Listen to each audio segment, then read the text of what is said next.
Yes, bwana, baada ya bodi ya ligi kutangaza tarehe mpya rasmi ya dabi ya Kariakoo kwamba itachezwa Juni 2025.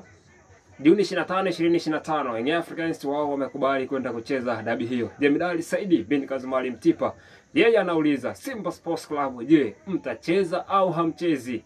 Ama mmeridhika na tarehe mpya ambayo imetangazwa? Kwa maana Simba walikuwa wameshatoa tahadhari mapema ya kuandika barua kwamba hawatakuwa tayari kucheza mchezo mwingine wa dabi ya Kariakoo tofauti na wa Juni 15 kama ambavyo ulikuwa umetangazwa hapo awali.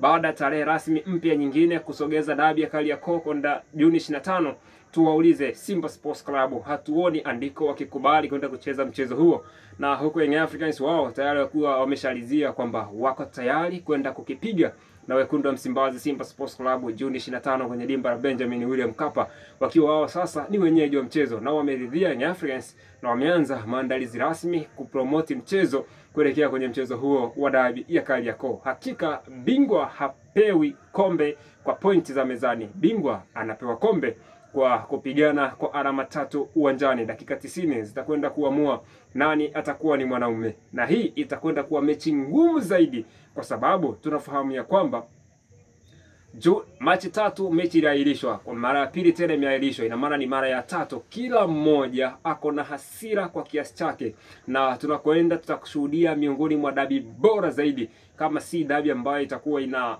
hisia kali kutokea kwa mashabiki, viongozi, wachezaji na benchi la ufundi, kila mmoja akitaka kushinda mchezo huo.